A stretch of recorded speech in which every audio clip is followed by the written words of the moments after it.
Buenos días, el día de hoy les vamos a dar el tema de trauma abdominal. El equipo está conformado por María Fernanda Mayosi Domínguez y su servidor Miguel Ángel Jiménez Gutiérrez. Vamos a empezar hablando de la anatomía, donde tenemos la zona del abdomen anterior, que esta es el área entre los márgenes costales y los ligamentos inguinales, delimitada por la sínfisis del pubis y lateral de la línea axilar anterior, y esta se va a asociar a las lesiones de víscera hueca.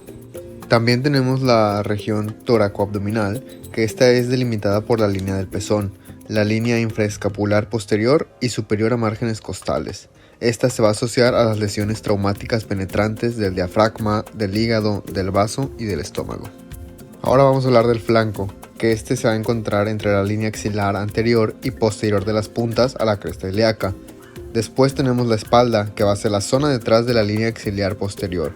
Y por último, el toracoabdomen posterior, donde se va a encontrar el espacio retroperitoneal, que va a estar conformada por la aorta, los riñones, la vena cava inferior, el duodeno, páncreas, colon ascendente, colon descendente y los uréteres. Ahora vamos a hablar de los mecanismos de lesión, empezando por el trauma contuso, donde tenemos golpe directo, donde habrá deformación de órganos, ruptura, hemorragia y puede llegarse a ser una peritonitis. Después tenemos las asociadas a dispositivos de sujeción como un cinturón, donde se presentará abulsión del mesenterio, rotura del intestino grueso y del intestino delgado, lesiones pancreáticas o duodenales y fractura de la vértebra lumbar. También tenemos arnés de hombro, donde podremos ver ruptura viscerales de abdomen superior, desgarro íntimo de la carótida o alguna fractura de la columna cervical o de las costillas. Y también tenemos bolsa de aire, donde encontraremos abrasión facial y costal, algunas lesiones cardíacas y fractura de columna. También tenemos que las lesiones de trauma contuso pueden dañar el vaso en un 40-55% de las veces, el hígado en un 35-45%, el intestino delgado de un 5 a un 15% y también tenemos el hematoma retroperitoneal en un 15%. Ahora, hablando del trauma penetrante, tenemos las heridas de arma blanca, donde tenemos que tomar en cuenta la cantidad de veces que se hirió a la persona, los sitios y identificar cada uno de ellos. Y en esta ocasión se verán afectados el hígado, el intestino delgado, el diafragma y el colon. Después tenemos las heridas de arma de fuego, donde tendremos que verificar la trayectoria, la expansión y la fragmentación de la bala. Y lo que se suele ver más afectado es el intestino delgado en un 50%, el intestino grueso en un 40%, el hígado en un 30% y las estructuras vasculares abdominales hasta en un 25%. Después vamos a encontrar que el conjunto de estos dos mecanismos, tanto el penetrante como el contuso, va a dar lugar a lo que se le conoce como explosión, donde las lesiones asociadas que vamos a tener aquí va a ser un traumatismo craneoencefálico y un trauma de tórax. Hablando de la historia clínica, en caso de un accidente vehicular tenemos que evaluar la velocidad, el sitio de impacto, si se activaron las bolsas de aire o no y los pasajeros que había en ese momento. En el caso de una caída tenemos que evaluar los metros desde donde esta ocurrió. Después tenemos otra vez el trauma penetrante, donde hay que evaluar qué tipo de arma fue la utilizada, el momento de la lesión y el número de heridas. Y la explosión habrá que evaluar la distancia y si el espacio era cerrado o abierto. Pasando al examen físico, tendremos que realizar una inspección donde tendremos que descubrir totalmente al paciente, veremos las lesiones y si hay algunos pliegues dañados o algunos hematomas. También tendremos que realizar una auscultación para verificar los ritmos intestinales y la palpación para buscar datos de irritación peritoneal o datos de dolor focalizado. También podremos encontrar el signo de Bloomberg, que es el dolor a la descompresión abdominal, el signo de Robson, que es dolor en la fosa ilíaca derecha cuando se percute la fosa ilíaca izquierda o alguna contractura muscular. Y por último, la percusión, donde buscaremos anormalidades fisiológicas.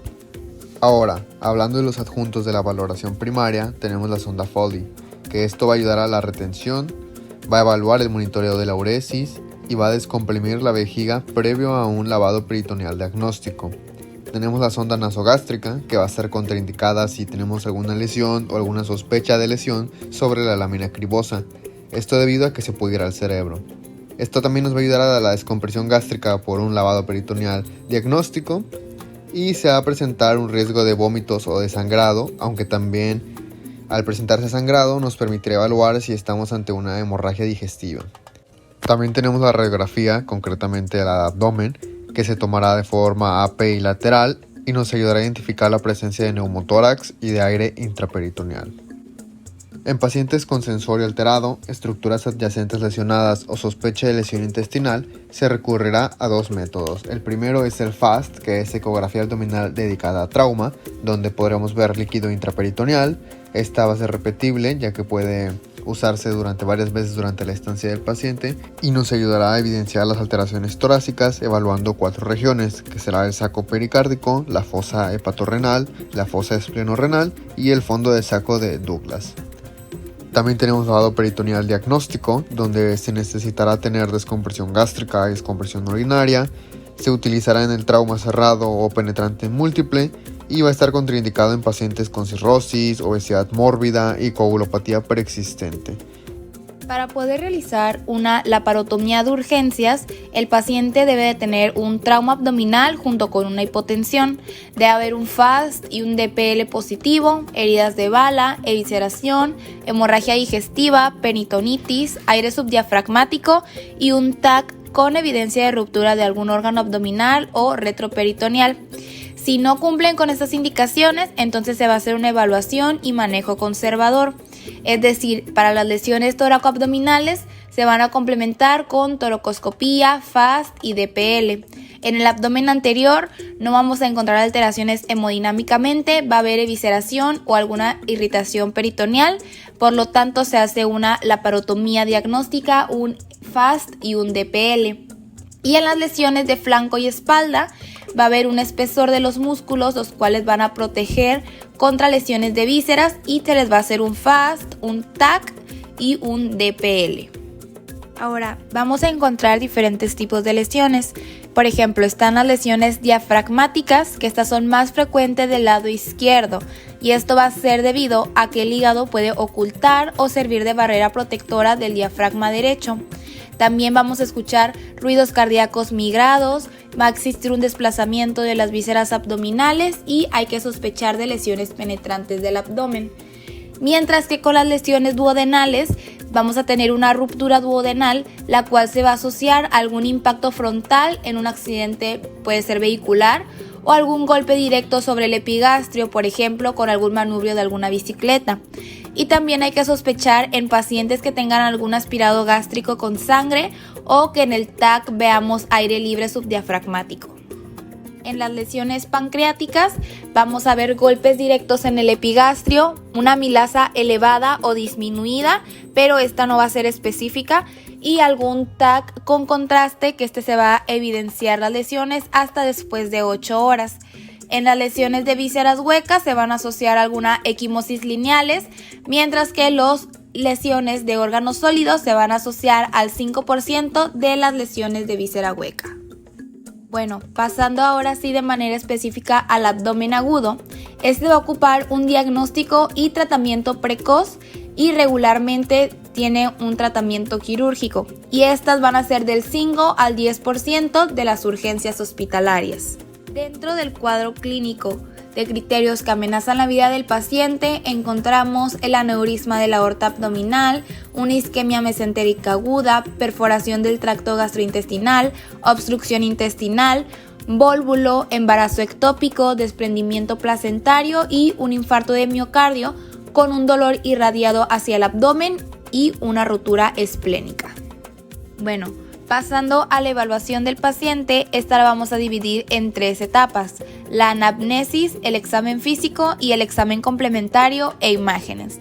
Dentro de la anamnesis aplicamos la mnemotecnia de Alicias, donde vamos a clasificar por antigüedad, localización, irradiación, características, intensidad, atenuante, agravante y signos y síntomas acompañantes. En el examen físico vamos a hacer una inspección, auscultación, palpación y percusión.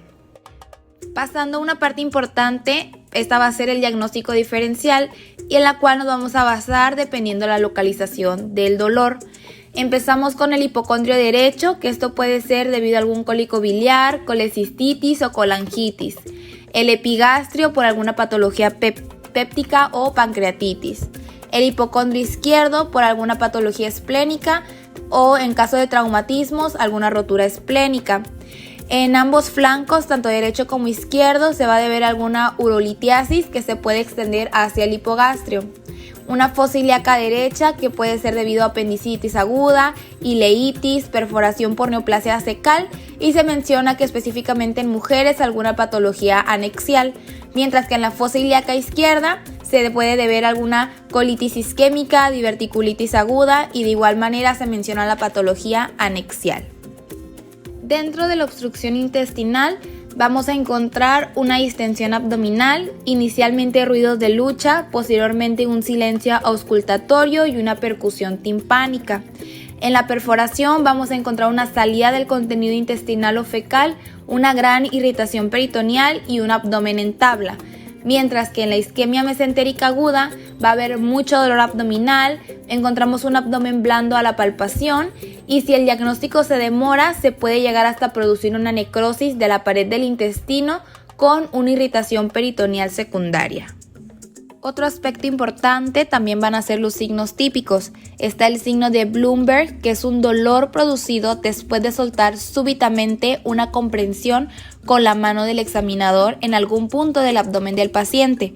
Si hay una defensa abdominal en la fosa ilíaca derecha, va a estar presente debido a alguna apendicitis aguda. También está el signo de Murphy, que es un dolor causado por la inspiración al comprimir el cuadrante superior derecho del abdomen y este va a ser un dolor debido a la distensión vesicular y es característico de una colecistitis aguda. El signo de Cullen, que esta va a ser una equimosis periumbilical por extensión de un hematoma de pancreatitis aguda necrohemorrágica a través del ligamento redondo del hígado, y el signo de Gray, que ese también es una equimosis perocutánea de los flancos al nivel lumbar, y esta va a ser una consecuencia de la extensión de un hematoma retroperitoneal hasta la piel a través de los espacios pararrenales posterior y la musculatura lumbar.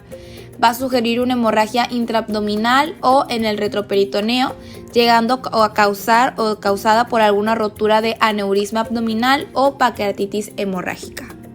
Y ya para finalizar con las exploraciones complementarias, se puede realizar alguna radiografía simple de abdomen, donde aquí podemos ver perforación intestinal por algún neumoperitoneo, una obstrucción intestinal o localización de cálculos en la vía urinaria. Con la ecografía abdominal podemos ver patología vesicular, biliar, urológica y ginecológica. Con el TAC abdominal podemos ver patologías retroperitoneales, traumatismo abdominal, obstrucción intestinal o diverticulitis, mientras que con un angio-TAC vamos a encontrar patologías vasculares como alguna colitis isquémica o alguna isquemia mesentérica. Y ya para finalizar, les compartimos una frase motivacional, la cual nos dice: estudia no para sorprender a los demás, sino para que puedas mejorar en lo que haces. Bueno, muchas gracias por su atención. Esto es todo de nuestra parte.